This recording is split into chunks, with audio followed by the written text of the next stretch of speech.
Bonjour à tous, bien content de vous retrouver cette semaine, et cette semaine je vais vous montrer comment je prépare des pralinés nature. Dernière vidéo de cette série, il y a en tout 7 sortes de bonbons, et puis en tout et pour tout sur YouTube, j'ai présenté une dizaine de recettes de façon à faire un petit peu une présentation sur un ensemble de chocolat. Alors, pour commencer, donc faites fondre au micro-ondes, alors vous y allez toutes les 10 secondes à peu près, et vous mélangez à chaque fois donc le beurre de cacao avec le chocolat au lait. Alors j'ai utilisé un beurre Micrio parce que j'avais plus de beurre de cacao, en fait c'est la même chose.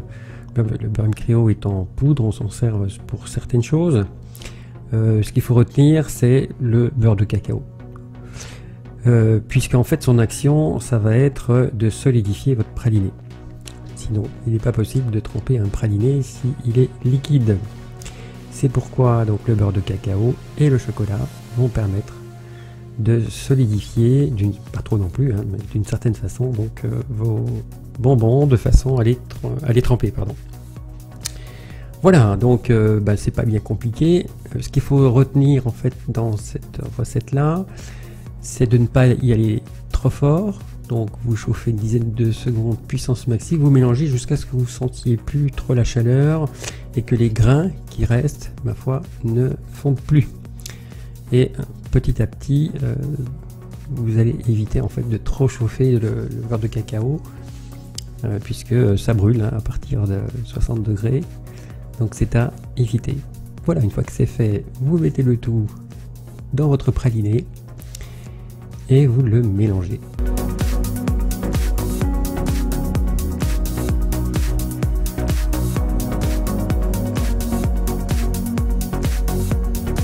Voilà, donc ici en première vitesse, au batteur. Alors si vous le faites à la main, il n'y a pas de problème. Ce qu'il faut, c'est bien mélanger et surtout au fond, aller bien chercher les particules qui pourraient éventuellement rester, sur les côtés aussi.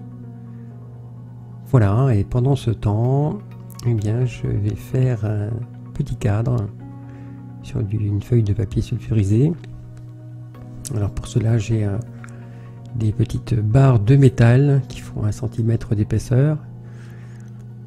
Et vous allez donc les placer d'une certaine façon, de manière à créer un cadre où on peut avoir différentes tailles. Voilà, je vais vous expliquer ça, c'est pas bien compliqué. Voilà, donc d'abord la première assez courte, parce qu'en fait j'ai deux tailles différentes, et vous les positionnez de cette façon, de manière à créer un cadre qui soit de différentes tailles. Ça évite en fait d'acheter des cadres tout faits, à laquelle il faut faire une recette précise. Là c'est le contraire, vous faites une recette quelconque, et vous allez adapter votre cadre.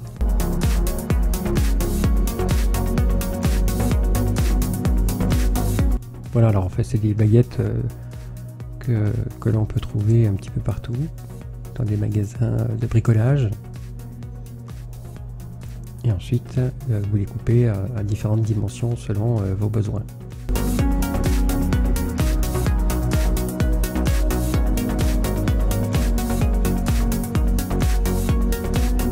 Voilà, donc là je viens chercher au fond, hein, puisque les batteurs ne vont pas tout à fait au fond, de manière à mélanger la masse qui n'est pas trop bien mélangée.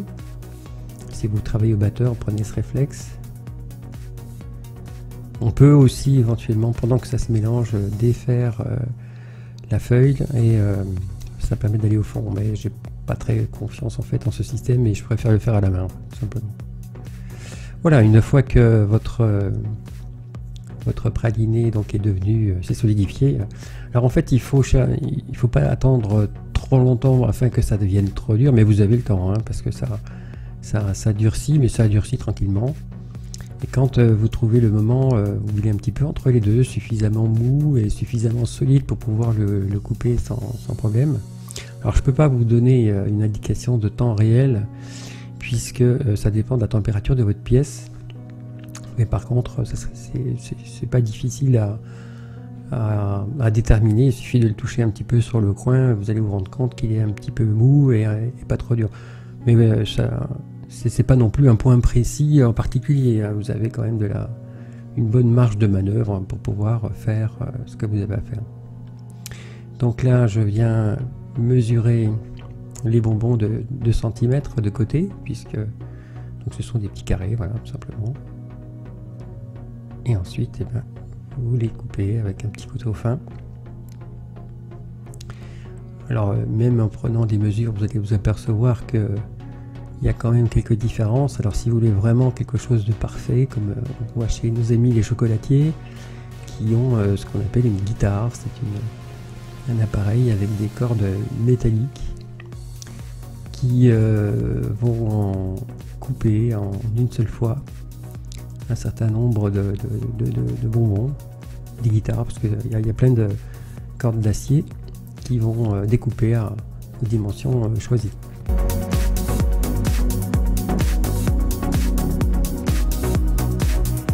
En même temps, quand on fait à la main, il y a des différences, et c'est aussi quelque part un gage de qualité, de fait que ce soit pas fait par l'industrie, mais bien fait d'une manière artisanale. Donc ça a son charme. C'est un peu comme les êtres humains, on est tous semblables et différents à la fois. Les chocolats, c'est pareil, ils sont donc semblables et différents à la fois.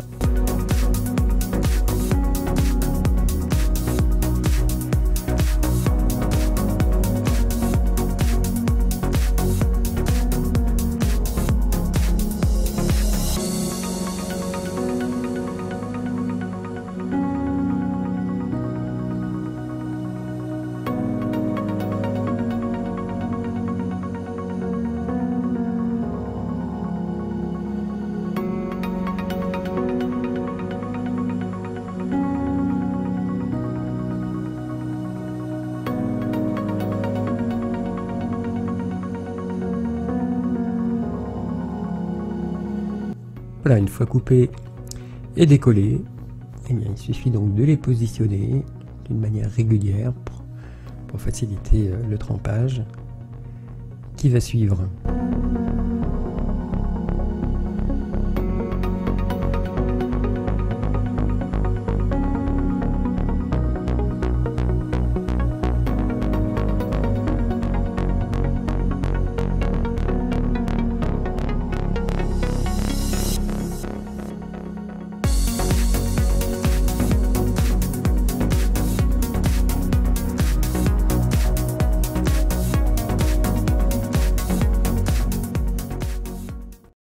Alors ici, on rentre un petit peu dans le nerf de la guerre pour pouvoir mettre au point une couverture de chocolat noir. Il y a donc un principe fondamental qui, pour avoir un chocolat à la fois brillant, craquant, il va falloir faire ce qu'on appelle la courbe de température, qui consiste à chauffer le chocolat noir, en tout cas à 50-55 degrés dans un premier temps, puis le redescendre à 28-29 degrés et le remonter à 31-32. Regardez d'ailleurs dans vos achats de couverture, c'est plus ou moins pareil. Il y a en général 1 à 2 degrés grand maximum qui peuvent changer, mais globalement c'est 50-55, on redescend à 28-29 et on remonte à 30-31.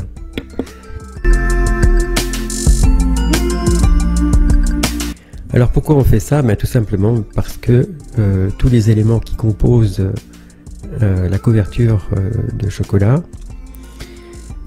principalement des corps gras, j'entre pas trop dans les détails, mais simplement on appelle cristallisation, c'est-à-dire que tous les éléments doivent s'assembler selon un certain ordre, et c'est par la température que les choses se font. Voilà, donc dans un premier temps, vous pesez, alors sur 1 kg de masse, vous en réservez un tiers, donc sur 1 kg ça va faire 330 grammes de chocolat que vous ne faites pas fondre, et vous fondez le reste à 50-55 degrés comme c'est fait ici. Voilà, tout est fondu. Une première catégorie de cette cristallisation est faite.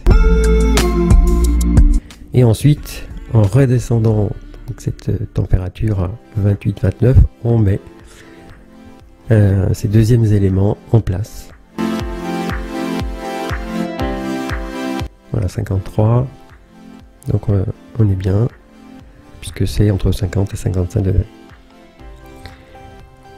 Voilà, maintenant je rajoute les 330 grammes. Alors en fait, là, sur la masse que j'ai ici, j'ai un petit peu plus. La masse totale est d'1,5 kg, mais pour que ce soit plus clair, donc je parle en kilos.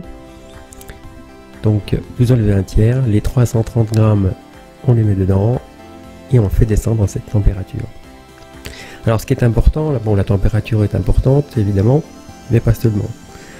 Il faut aussi mélanger souvent, pas tout le temps, mais très souvent, de façon à ce que la matière grasse, le beurre de cacao, se mélange avec le cacao, bien comme il faut partout.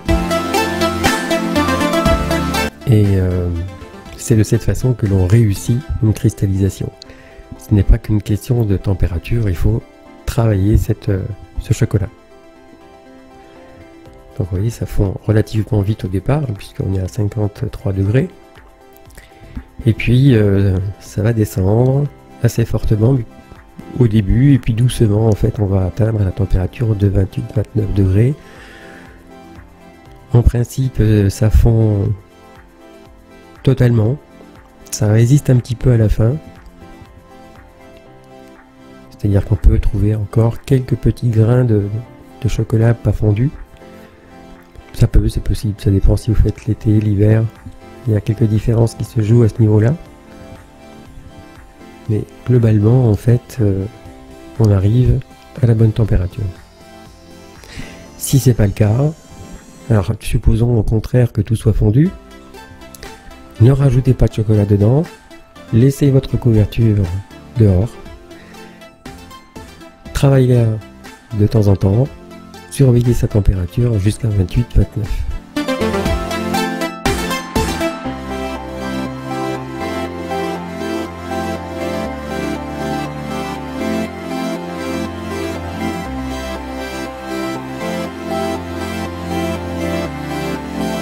Souvent les températures, les couvertures de chocolat se mettent entre guillemets au point, j'allais dire pratiquement toutes seules.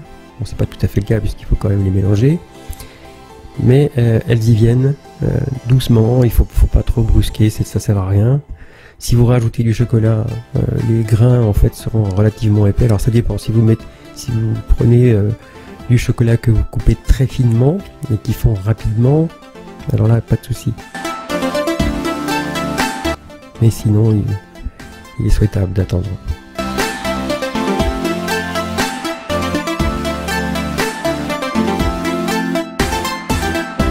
Voilà, là ici, elle est encore un petit peu chaude.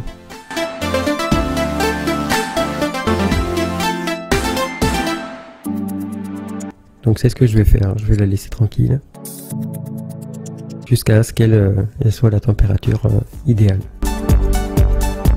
Alors si vous avez des truffes à faire, et bien c'est le moment, parce que les truffes en fait, étant donné qu'on va les tremper dans de la poudre de cacao, vous n'avez pas spécialement besoin d'un chocolat brillant. On n'a pas besoin du tout de chocolat brillant. Donc vous pouvez les tremper ici dans de la couverture qui est un petit peu trop chaude. Ça vous fait gagner du temps. La couverture pendant ce temps-là, elle va descendre. Et vous pouvez ensuite la remonter de 28 à 28-29 hein, à 31 degrés. Grand maximum 32.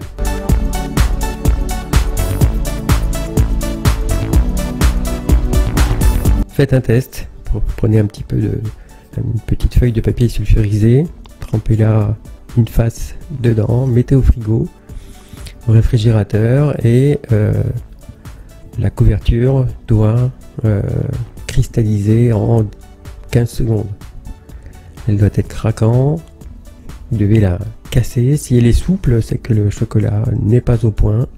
Si vous le touchez et que ça fond tout de suite sous le doigt, c'est qu'elle n'est pas au point non plus. Elle doit résister à la fonte.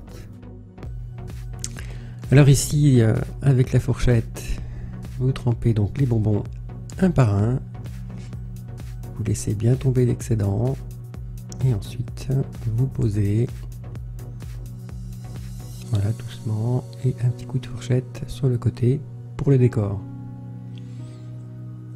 Voilà, encore une fois, c'est un travail de patience. Je l'ai souvent répété dans mes vidéos concernant le chocolat.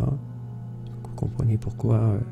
Enfin, quand on travaille à la main, j'entends, c'est un travail de longue durée. Je vous conseille vivement de faire plusieurs bonbons à la fois, comme je l'ai fait là, de façon à faire en sorte que votre temps soit productif.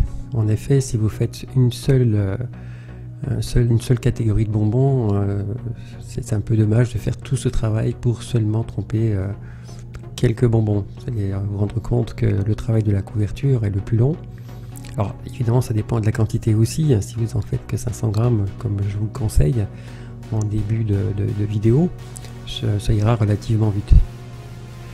Par contre, si vous avez des masses un petit peu plus importantes, parce que quitte à en faire, autant en faire un petit peu plus, et vous en avez pour un petit moment.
Voilà, cette vidéo se termine. Je vous remercie de m'avoir suivi durant tout ce périple et je vous souhaite une très bonne journée.